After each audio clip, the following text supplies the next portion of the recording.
चलिए अब हम अपने तीसरे सवाल की तरफ आगे बढ़ते हैं। जैसा कि आप देखते हैं, कोई भी इस्लामिक कंट्रोवर्सी शुरू होती है, टीवी चैनल्स वाले इस्लामिक स्कॉलर्स को बुलाते हैं उनके टीवी डिबेट्स पर। इस्लामिक स्कॉलर्स टीवी डिबेट्स में जाना कहाँ तक सही है, इस पे आपकी क्या राय है? जी, आपका सवाल ये है कि यही जब भी इस्लामिक कोई कंट्रोवर्सी होती है, जैसे ही कंट्रोवर्सी हो गई, जैसा कि मैंने कहा कि मीडिया को एक स्केपगोट मिल गया, बगली का बकरा।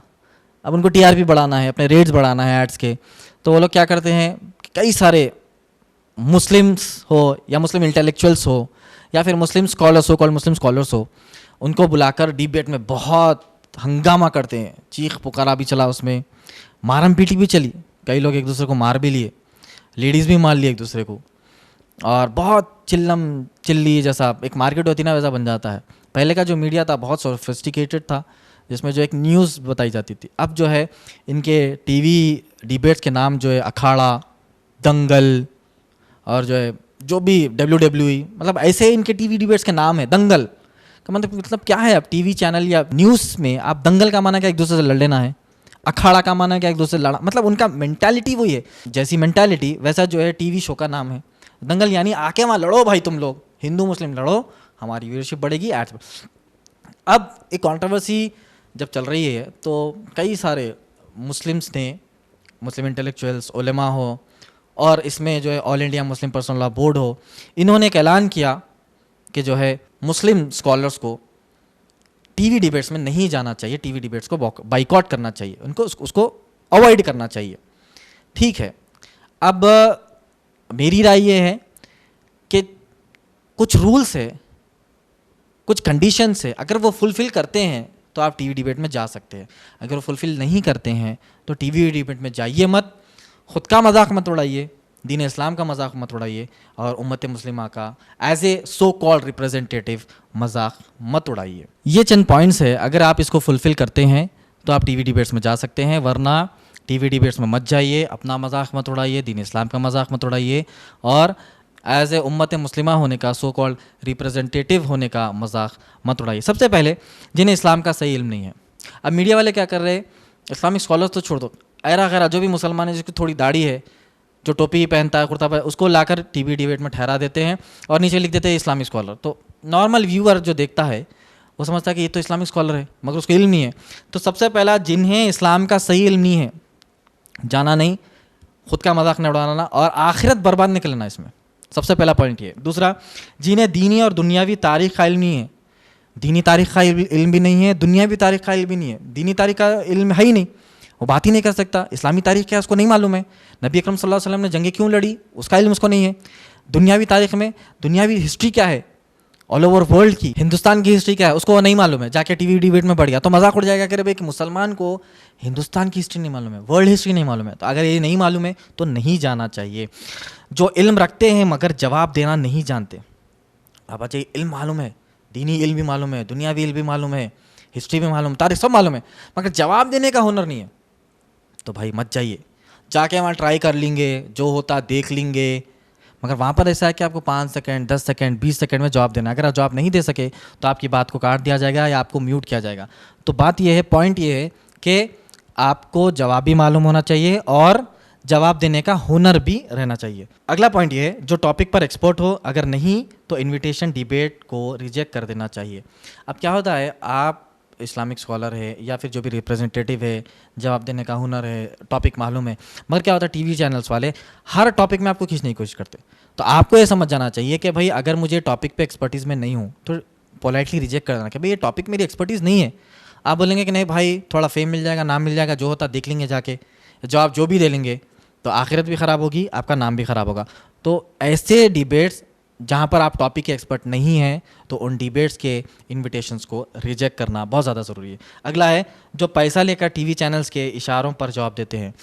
अब देखिए, ये बात तो तय है कि जो टीवी चैनल्स पर एज ए मुस्लिम रिप्रेजेंटेटिव जाते हैं, कई बार हमको ये मालूम हुआ है और ये देखा गया है कि टीवी चैनल्स वाले चंद हज़ारों रुपये या लाखों रुपये उनको जो है ऑफ़र करते हैं कि भाई आप ये फ़लाँ अमाउंट लीजिए और हमारे मुताबिक जवाब दीजिए। तो अब ये तो कोई भी इजाज़त इसकी नहीं देगा। अगर वो मुसलमान होकर या फिर इस्लामिक स्कॉलर होकर इस तरीके का काम करता है कि पैसा लेकर टीवी चैनल पर जाए और उनके मुताबिक जवाब दे। उनके मुताबिक का माना है कि पूरा खिलाफ नहीं बोलना है, थोड़ा इधर भी बोलना है, थोड़ा इधर भी बोलना, इस तरीके से करना। अगर इस तरीके से काम करता है तो अल्लाह रसूल का डर रखिए, ख़बर का डर रखिए और आखिरत का डर रखिए। ऐसे टीवी चैनल्स पर, ऐसे टीवी डिबेट्स पर मत जाइए। अगला है जिन्हें डिबेटिंग स्किल्स नहीं आती। अगर आपको डिबेटिंग स्किल्स नहीं आती है भाई, अल्लाह के वास्ते मत जाइए, क्योंकि जवाब भी आता, जवाब देने का थोड़ा हुनर है, मगर डिबेटिंग स्किल्स नहीं है। डिबेटिंग स्किल्स बहुत डिफरेंट होती है सिर्फ जवाब देना। आपको कोई सवाल करा और जवाब दिया वो अलग चीज़ है, मगर डिबेट में आपको रिबटल देना होता है। डिबेट में आपको उनके सवाल का जो है जवाब भी देना है, फिर उनसे कई सारे डिबेटिंग स्किल्स के अलग टेक्निक होती है। अगर वो नहीं है तो अल्लाह के वास्ते जाइए मत और अपना नाम और दीन का, इस्लाम का नाम बदनाम मत करिए। जो कम वक्त में कट टू कट जवाब देने का हुनर नहीं रखते। टीवी डिबेट्स में ये होता है कट टू कट जवाब देना है, पूरे लंबे लंबे स्टोरियाँ सुनाए तक उन्हें आपका नाम, आपका फुटेज या आपकी ऑडियो कम कर देते। तो कट टू कट जवाब देना है, छोटा जवाब देना है, अप टू द पॉइंट जवाब देना है। ये हुनर नहीं है तो अल्लाह के वास्ते मत जाइए। जो अपनी ज़बान पर कंट्रोल नहीं रख सकते, कई सारे ऐसे लोग होते हैं जो जल्दी जज्बात में आ जाते हैं। यानी नबी अकरम सल्लल्लाहु अलैहि वसल्लम के खिलाफ, अल्लाह कुरान के खिलाफ अगर कुछ भी सुन रहे थे, बहुत एकदम आपे से बाहर निकल जाते। अगर आपका ऐसा मिजाज है, मत जाइए टीवी डिबेट्स में। आपके वायलेंट बिहेवियर को देखकर वो लोग जो है फ़ायदा उठाएंगे और इस्लाम मुसलमानों को बदनाम करने की कोशिश करेंगे। अगर जल्दी झट खफा हो जाते हैं या फिर बहुत जज्बाती है तो अवॉइड कर दीजिए। हद से ज़्यादा जज्बाती हो जाने वाले लोग भी टीवी डिबेट्स को अवॉइड करिए। तो ये चंद पॉइंट्स है, चंद रूल्स है, अगर इनको फुलफ़िल करते हैं तो टीवी डिबेट्स में जाइए, अगर फुलफ़िल नहीं करते हैं तो मत जाइए। कौन कौन जा सकते हैं कि जो टॉपिक पर फुल प्रिपेयर्ड हो, रेफरेंसेस के साथ, स्टैटिस्टिक्स के साथ, हर चीज़ के साथ प्रिपेयर्ड है तो ही टीवी डिबेट्स में जाइए। एजुकेशनल अंदाज में जवाब देना चाहते हैं, जवाब देने का हुनर रखते हैं, कन्विंसिंग पावर है, डिबेटिंग स्किल्स है, जवाब देने का हुनर है, तो ही टीवी डिबेट्स में जाइए। और एक बात, जिन्हें हालात हाजरा पर कोई इल्म नहीं है वो भी टीवी डिबेट्स में मत जाइए। कौन टीवी डिबेट्स में जा सकते हैं? जो जिनके पास दीनी इल्म हो, दुनियावी इल्म हो, तारीख़ का इल्म हो, जो जवाब देने का हुनर रखते हैं, जो डिबेटिंग स्किल्स जानते हैं, जो ज़्यादा जल्दी जज्बाती नहीं हो जाते हैं, जिनको ज़बान पर कंट्रोल है, ये सब लोग इंशाल्लाह टीवी डिबेट्स में जा सकते हैं। अब जब ये नुपुर शर्मा का वाक़या बहुत बवाल हुआ, नेशनल इंटरनेशनल मीडिया पर जब बवाल हुआ, तो कई सारे तंजीमें, कई सारे मुसलमान लोग ये बात कहने लगे कि भाई मुसलमान टीवी डिबेट्स में जाकर गलत बातें कह रहे हैं तभी वो एक्शन का रिएक्शन है।